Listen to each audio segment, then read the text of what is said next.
I bless the name of our God today. And to the set man of this house, Pastor Hill, would you help me to celebrate him?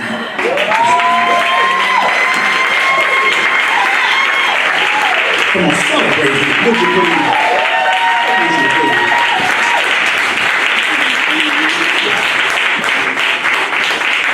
Amen. And to Pastor Williams, amen. And to all of the deacons, everybody here, isn't the Lord good? Yes, He is. Amen. Reverend, I'm going to say it like this. Isn't it great that we have another great, grand, and glorious opportunity to serve the Lord on this side of the River Jordan? Something could have happened to all of us that could have kept us from being here today. So you ought not mind joining in with me when I say I've got a whole lot to thank the Lord for. And I've told you all, thank you, Didi. I've told you all my testimony. I don't have to do that, but let me tell you what the new one is. According to the doctors, I'm 2 years beyond my expiration date.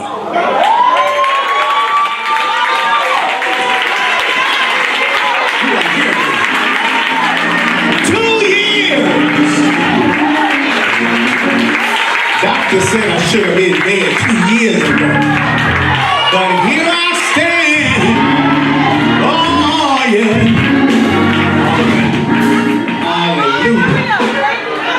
Hallelujah. All right, that's enough of hooping. I can't do much more. Hallelujah.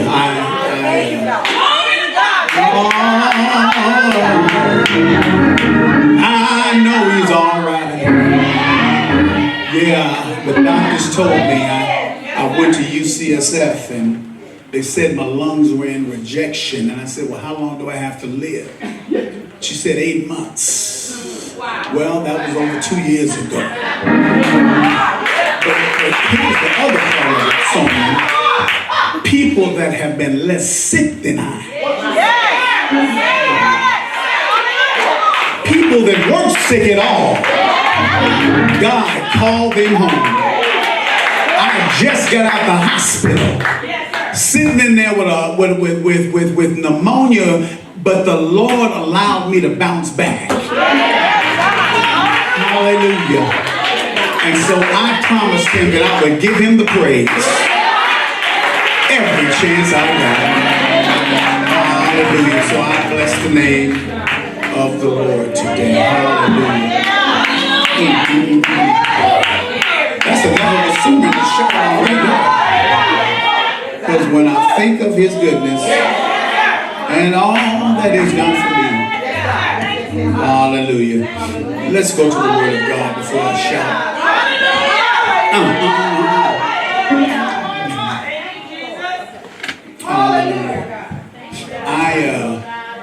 I can't hoop like I used to after this bout with pneumonia.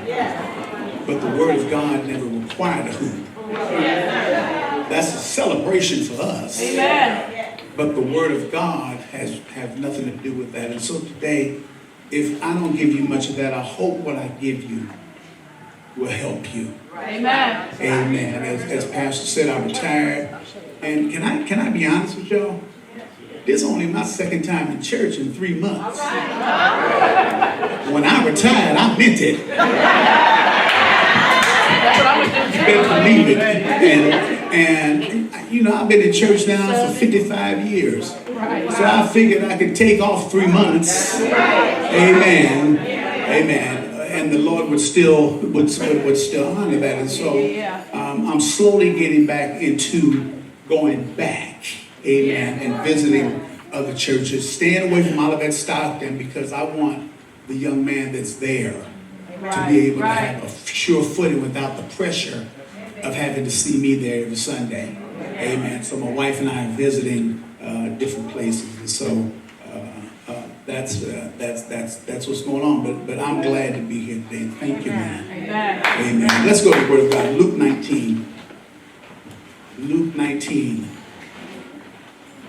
Luke 19. Everyone find Luke 19. Beginning at the 29th verse. Amen. Robert, it's always good to see you, man. I'm still waiting on my t-shirt. All right, thank you. Thank you. Summer's coming. I need a t-shirt for summer. Yeah. Luke 19, Amen. 29th verse. And it came to pass, when he drew near to Bethphage and Bethany, out the mountain called Olivet, that he sent two of his disciples, saying, go into the village opposite you, whereas you will find a colt tied on which no one has ever sat. Loose it and bring it here. And if anyone asks you, why are you loosing it?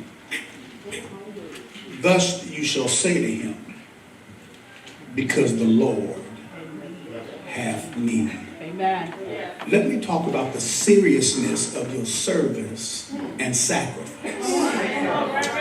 The seriousness of your service and sacrifice.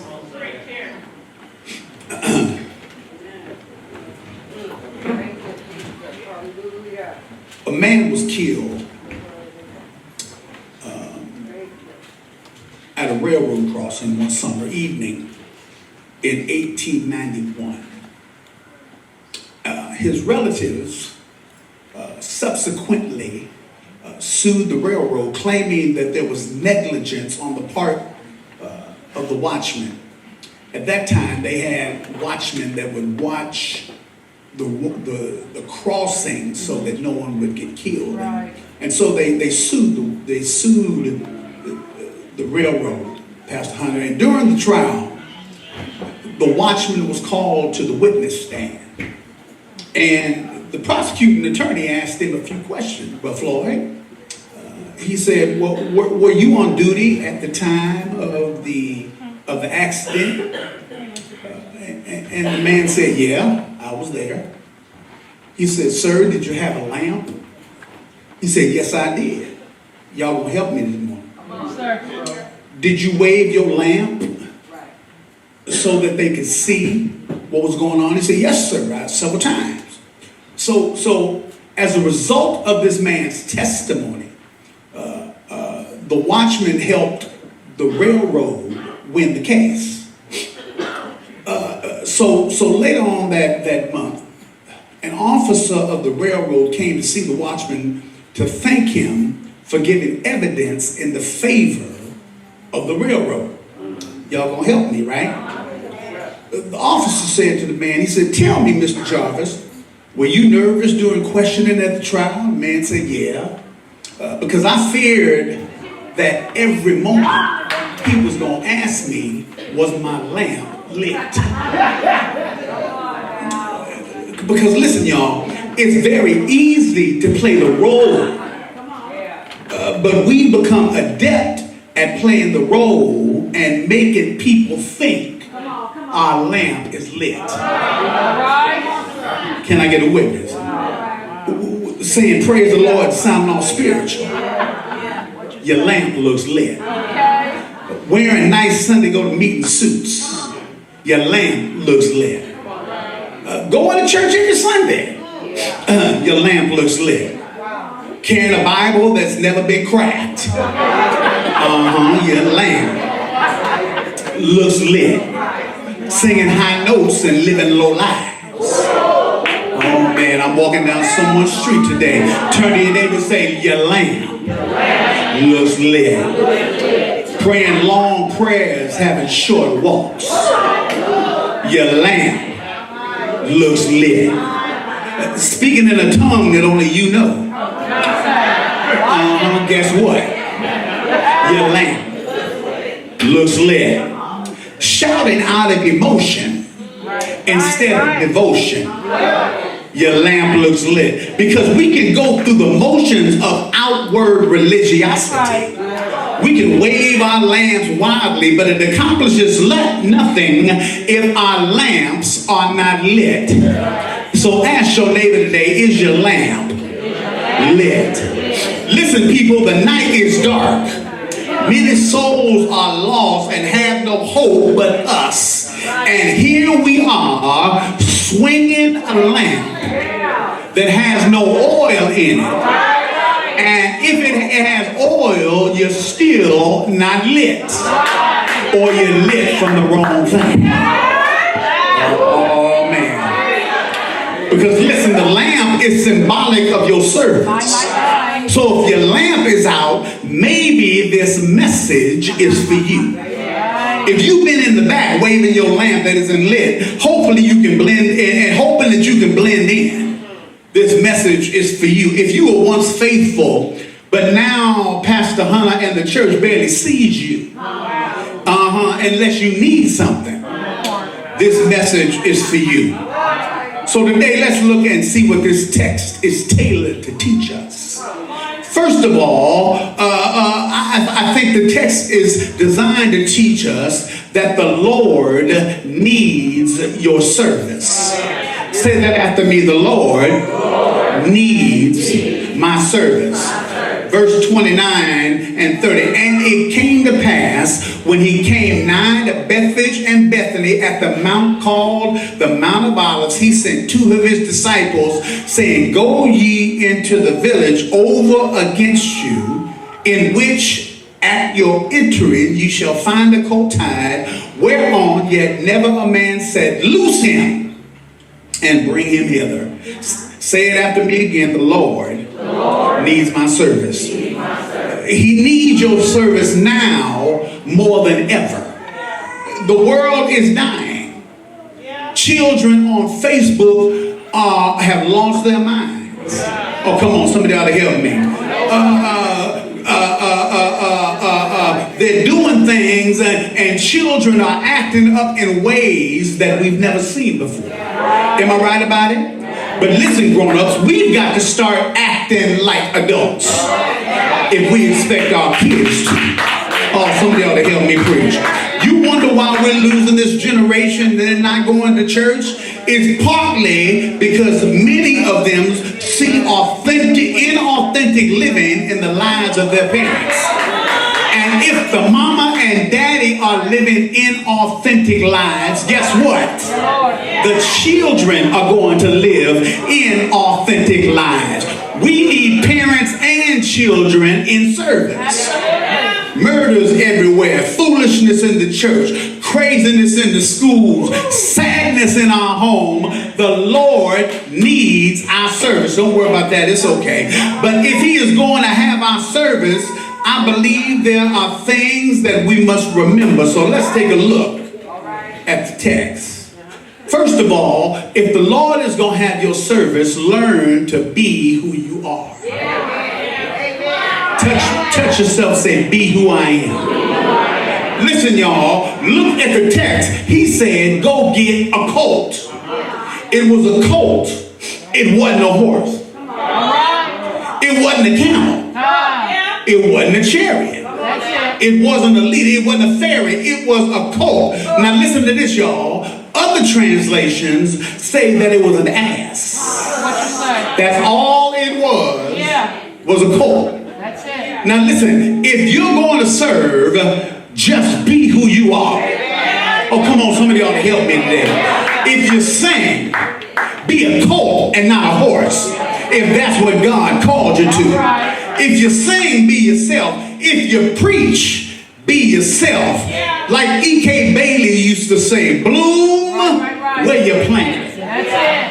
Because listen, y'all, it takes too much energy trying to be something that you're not. Listen, I can wave my hands wildly all day. That don't make me a choir director like Jeffrey Williams. Oh, come on, somebody ought to preach. As much as I like to sing, I can't do it very well. So it would be very futile of me to try to sing like a Gordon Humphrey. Can I get a witness? Oh, come on, somebody ought to help me preach. That's why these Hollywood church folk kill me. They're so busy trying to impress others and make it big that they're willing to change everything about themselves just to make it. Oh, come on, somebody help me. Without calling names, I was at a concert a few weeks ago. Minister was there, and there was some folk there that was acting all grand and acting like they were the last thing. And I looked at him and said, I remember when you wasn't nothing. And now, because the time is in time, you want to act all grand and get in free. Somebody ought to help me preach. I can't stand, like Reverend you say, I can't stand stuck up folk. Be who you are. Lord, deliver me from phony puzzle pieces of people. Deliver me from hypocritical, never telling the truth, fake, always wearing a mask people. I'd rather have someone real than someone fake. I'd rather have real friends that are broke than fake friends that act like they got money but they broke as I am.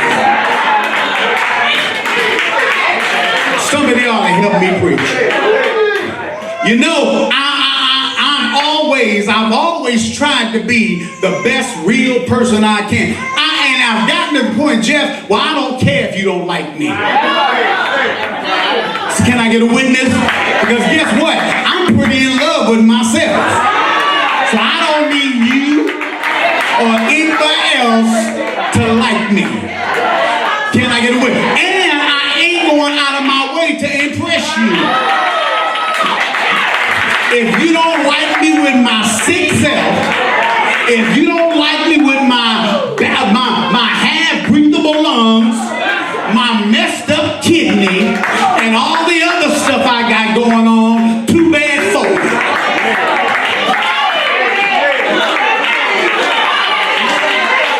Touch your neighbor and say, be yourself. Be yourself. Come on, tell your neighbor, you ain't got to be nothing but yourself.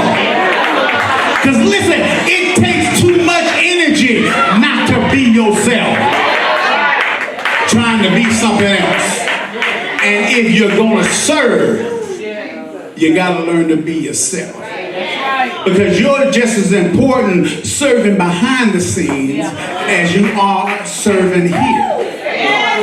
And don't get mad because your name is not called. Because God will call your name. And as long as the Lord calls your name, as long as the Lord knows that you've accomplished what He called you to do, that's all that's important. Can I get a witness? But not only be who you are, but use what you got. Listen, back then, a colt was considered a regal animal. It was considered a top-notch animal. Riding a colt was like riding in a limousine. Because listen, y'all, what others count as laughable, God counts as valuable. Let me say that again. What other people count as laughable, God counts as valuable. I just told y'all I can't sing. But because I try to do it with a sincere heart, y'all may laugh, but God gets the glory. And listen, some of y'all are scared to serve because you're not meeting up to other people's expectations. But I came by to tell you that what people laugh at, God gets the glory out of it. Somebody ought to help me preach. So if you serving dinners to the poor and other people are laughing at it, guess what? God gets the glory.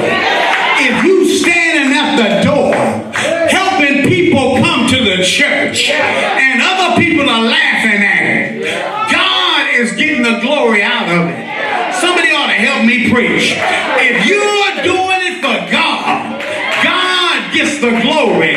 So who cares what people think?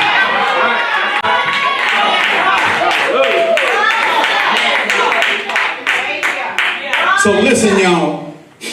don't laugh at what God calls valuable. That's right. Because get this, it may be an ass to you, but it's a prize-winning Kentucky Derby I know that's right. thoroughbred How about to that? someone else.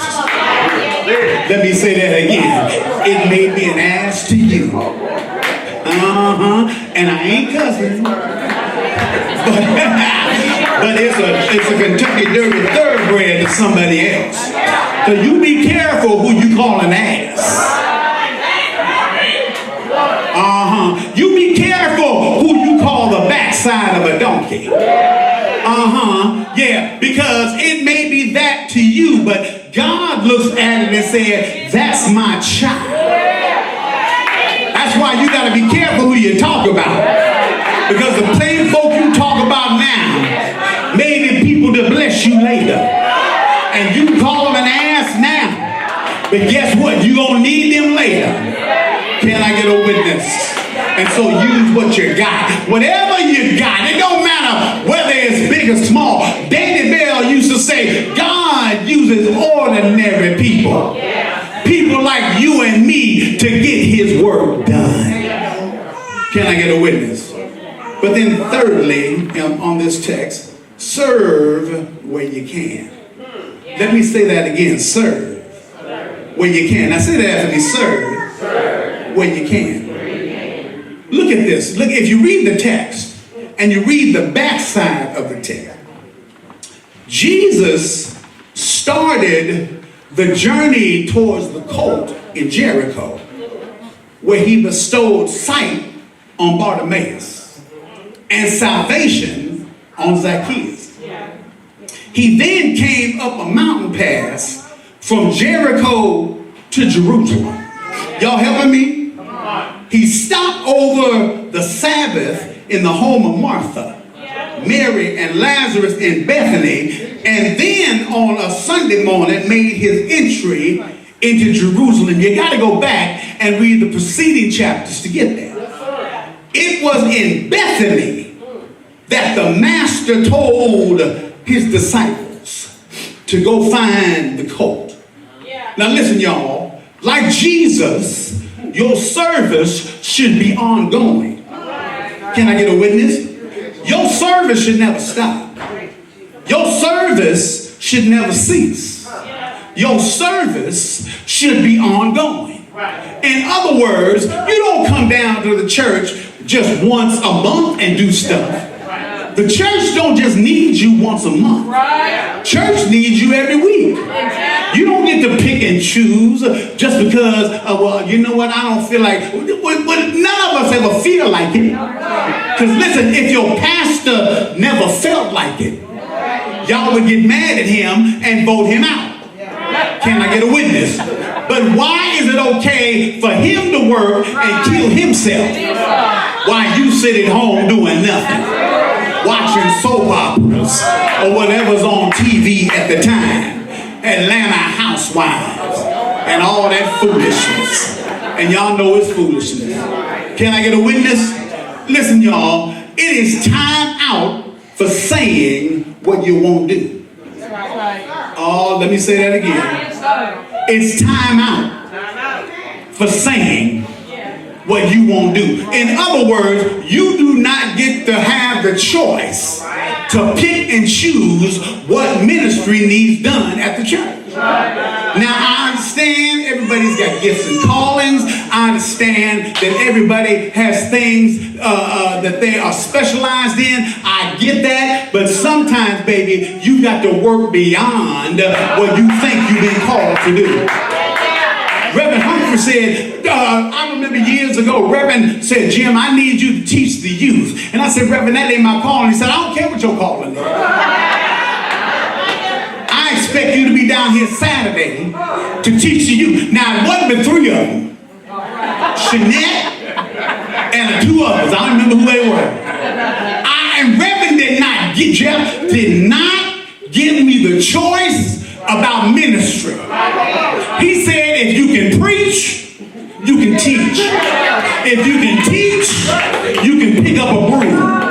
If you can pick up a broom, you can serve the homeless. You don't get a choice about the service. service you render.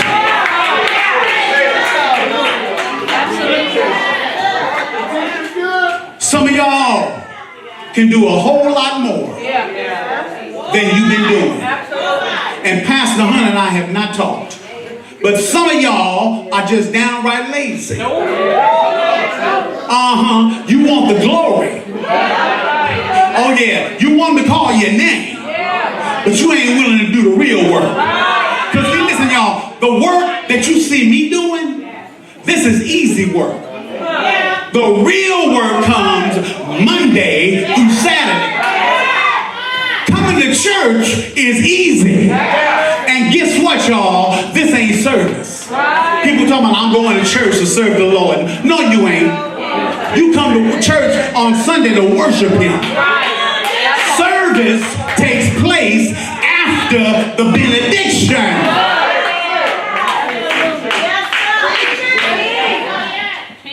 Can I get a witness? Yes, sir. So listen.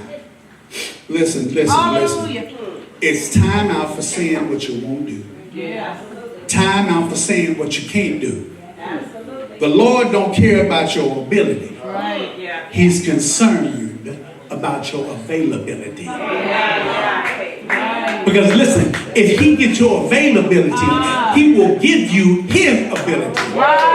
I never knew what I could do until I started trying to do it.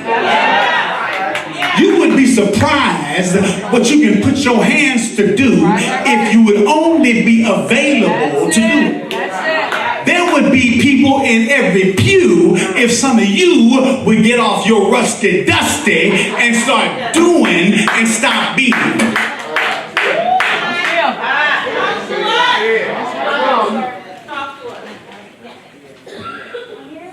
The colt was called into service by Jesus. And today, He's calling you into service. But here's the question. Are you going to answer? I saw you doing praise and worship. You answered. Oh yeah, you answered when He said, oh, he could sing. I can't. When He did that, y'all responded back. Yes, you did. If after I preached and Pastor Hunter said, well, you know what? The Lord is telling me that someone in here needs something. I guarantee you, if it was you, you'd answer. Amen. But here's my question. If Pastor Hunter said, well, tomorrow at 4 o'clock, we are going to go out and witness to the people in West Oakland, the question I have for you is, would you answer? Well, Pastor, because now you start hemming and hawing. Now you start stuttering. But God needs your service not today, but every day. Can I get a witness? So serve when you can. But second of all, and I'll be done. Am I doing all right? After 3 months? I feel pretty good.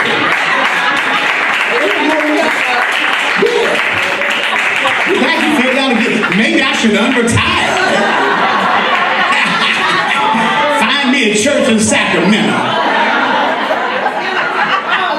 and rename it Olivet Sacramento. That's what I should. That is hilarious. You know, I've developed a sense of humor since I retired too. Because I ain't about to start pastoring again. Oh no, not with black folk. I'm gonna find me a white church and pastor. Pay me about $100,000 a year and tell me all I got to do is be there on Sunday. Well. Second of all, the Lord needs your sacrifice. He doesn't just need your service, but He needs your sacrifice.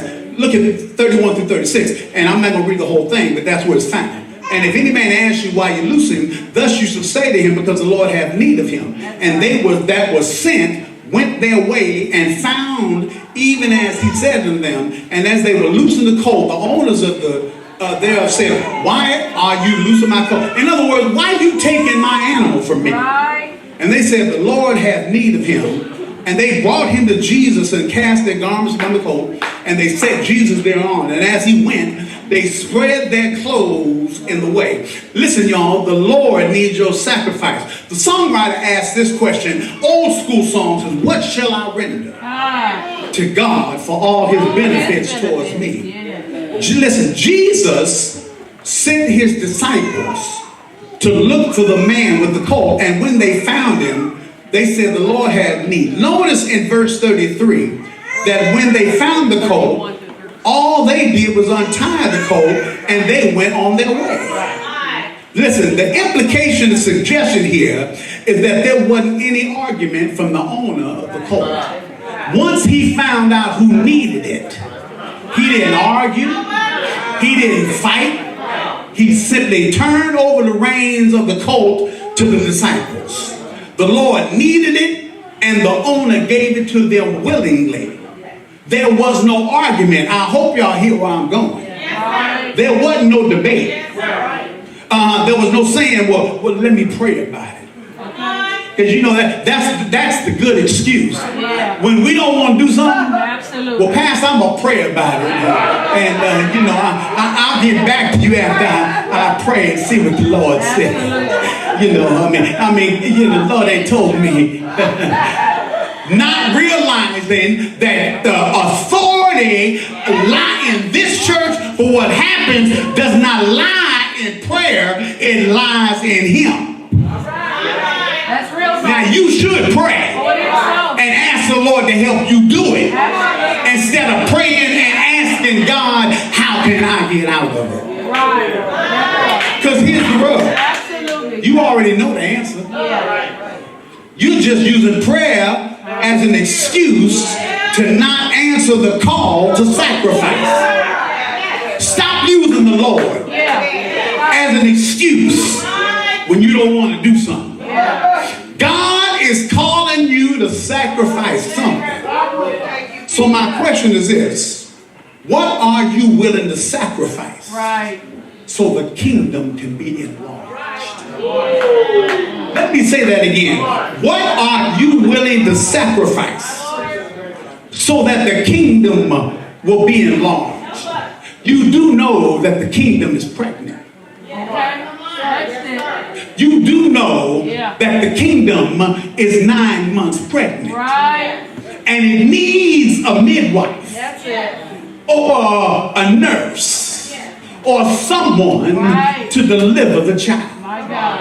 And God can use you to be the midwife that delivers the child and brings it home, which is right here.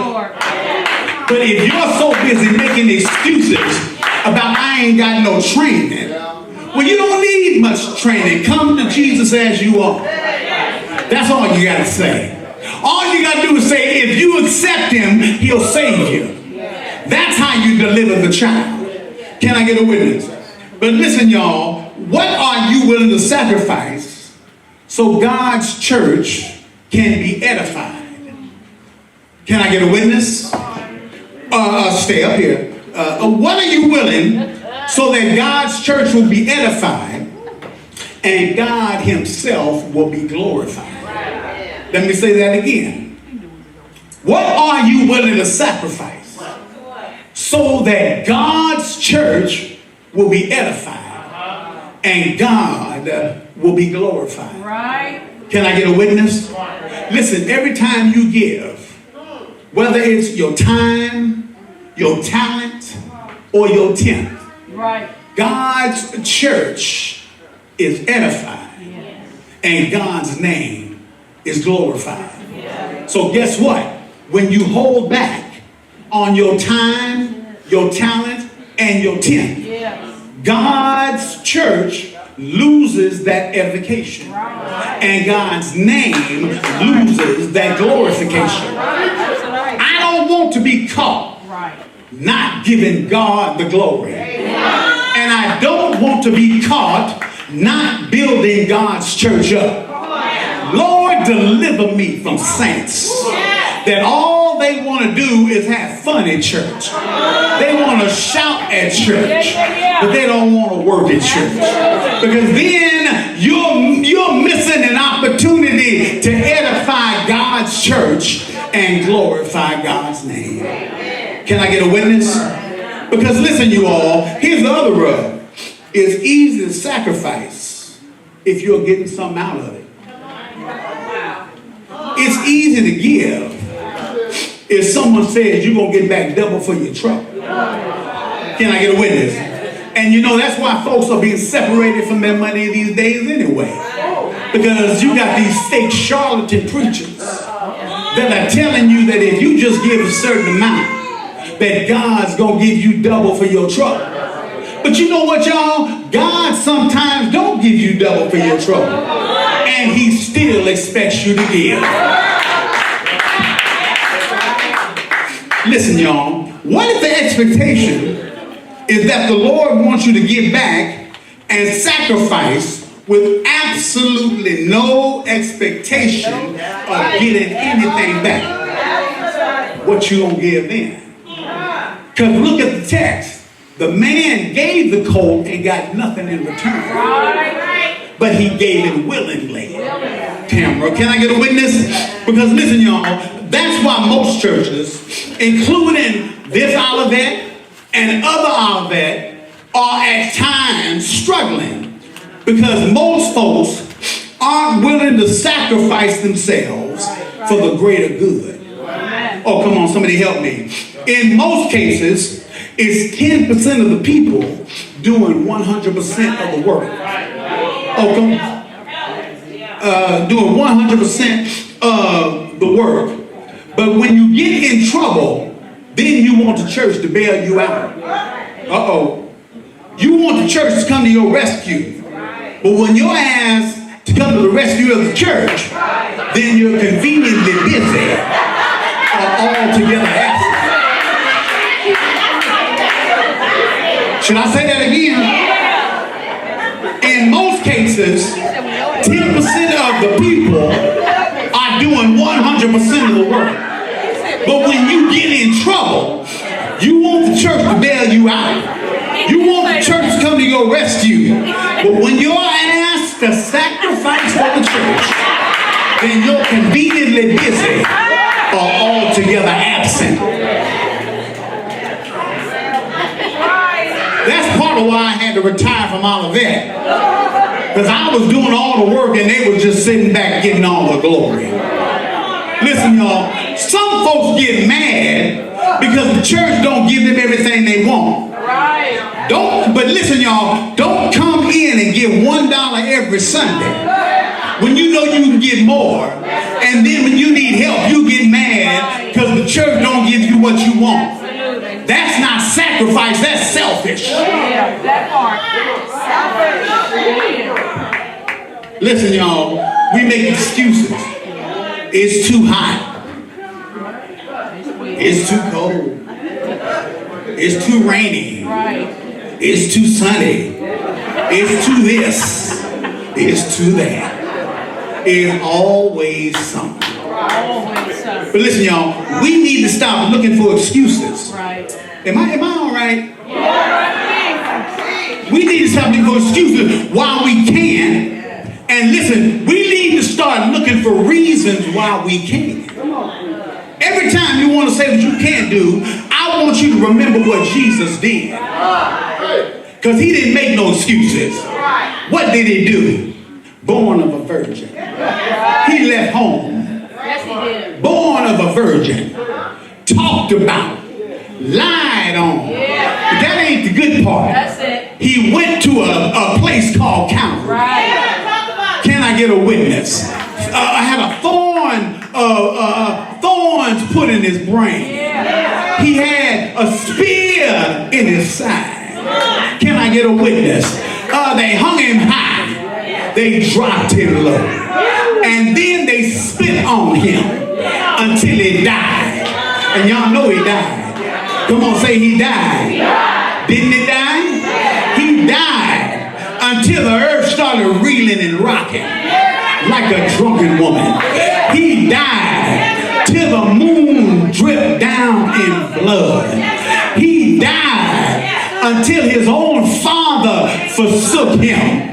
He died until the soldier said, surely this must be the Son of God.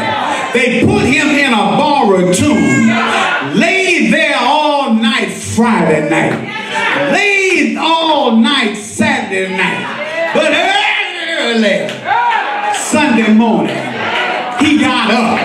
But y'all know something? He never said a mumbling word. So Jesus didn't make no excuses, but we make every excuse in the world. He came wrapped in humanity. He came in humility. He came to seek and save that which was lost. Jesus came to heal, set free, deliver, and show the world a better way. He came to be misunderstood and lied on. The songwriter says it this way: God sent his son, and they called him Jesus. He came to love, heal, and forgive. He bled and died to buy my pardon. And an empty grave is there to prove my Savior lives. And because he lived, because he lived, I can face tomorrow. Because he lived, all hope is gone. Because I know who holds my future. So listen, y'all, he came so that life can be worth the living. Just because he lived. That's what Jesus sacrificed for us. So if Jesus was willing to sacrifice all of that for me and all of that for you, here's my question: what are you going to sacrifice for him? Ask your neighbor, what are you willing to sacrifice for him? Now, I can't close, but my last point is my close. So I'm going to let y'all close for me. The Lord needs your celebration. First of all, I said that the Lord needs your service, that he needs your sacrifice. But now the Lord needs your celebration, because verse 37 through 40 says, and if any man asks you, why do you loose him? Thus you shall say to him, because the Lord hath need. And they that were sent went their way, and found even as he had said unto them. And as they were loosing the colt, the owner said unto them, why loose the colt? And they said, the Lord hath need. And they brought him to, listen to this, and they brought him to Jesus, and they cast their garments on the colt, and they set Jesus on.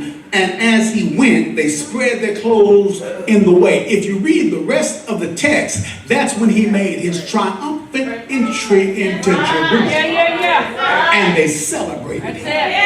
Oh, I wish I had the lungs to close right now. Because the Lord needs your celebration. The problem with most folks is you celebrate too soon. You ain't did nothing. How you gonna celebrate when all you did was sit there? They celebrated because they went and got the colt. They celebrated because they went and did exactly what Jesus said. They had reason to celebrate. They celebrated because they had done exactly what Jesus wanted them to do. Can I get a witness there? They celebrated. So my question is, do you have a reason to celebrate? See, their celebration was not empty. It had something in it. Because they did what Jesus asked them to do. Robert, my question to you all is, have you done what the Lord has asked you to do? If you've done that, then your celebration can be full. But if all you've done is come here, raise some hands, but ain't done no work, I question your celebration. I really do. I mean, I get that let everything that have breath praise. I get that. I get that we're supposed to lift our hands when we come to church on Sunday. But I also get that we're supposed to work Monday through Saturday. Can I get a witness? Ron, help me out. I get that we should dance and shout. And I love all of that, and I enjoy all of that. But as somebody who trying to be a servant when I was at Olivet, Oakland, and even tried and had no choice but to serve and go beyond at Olivet, Stockton, and now finding new ways to serve in Sacramento. My question to you is, what are you going to do to edify your church? What are you going to do to build up your church? When Pastor Hunter makes the clarion call, when Pastor Williams makes the clarion call, when one of the other ministers, or one of your ministry leaders, or deacons, or whoever makes the clarion call, we need people down here to do such and such. What are you going to do? You going to show up after the food is served? Right. You gonna show up after they knocked on 50 doors? And they on their way back to the church and, oh man, well, I would have made it, but, Or are you gonna show up and do the real work of ministry? Are you gonna show up and get your hands dirty? Literally and figuratively. And touch people's lives. And change people's minds. My subject was the seriousness of your service and your sacrifice. Because listen, y'all, we ain't playing. That's right. This ain't no joke. Right. Ministry ain't cute. It's ugly. Real ministry is. Say that. Real ministry is digging in the dirt. Real ministry is going down with them homeless folk are. Right. And making sure that they got a clean blanket. Say it. Little food for at least one day. Right. You know, I'm of the opinion that you don't give them money, but you do feed them. Right. You know, because we don't know what their habits are. We don't know what's going on. So you don't give them money. But that does not preclude giving them a clean blanket. That's right. Put a little food. If they slip a little food under their blanket. Yeah. Being a blessing to somebody. And guess what, y'all? You may need to be a blessing to someone right here in Alabama. Right. Someone in here doesn't. They look good, Right. but they ain't got a pot or a window. And it may be you. Y'all caught that, right? Yeah. And it may be you that blesses them. Because ministry is both here and there. Right. And so as I go to my seat, I'm wondering, in here, don't raise your hand, because I don't want you to lie to yourself or God. But that who in here is willing to recommit and or commit yourself to real sacrifice and real ministry. The seriousness of your service and your sacrifice is that people are dying. And we're living on what the old folk call a flowery bed of ease. People are losing their way. And God could be calling you to help bring them back to Christ. But you hemming and hawing, talking about, I'm going to pray about it. There's some things you ain't got to pray about. Because the Lord has already told you to do it. Matter of fact, you know what he told you to do it? Right in his word. Right. And so you ain't got to pray about what God has already told you to do. Mm-hmm. Mm-hmm. So that at the end of the day, when the roll is called, he'll say, well done. Well done.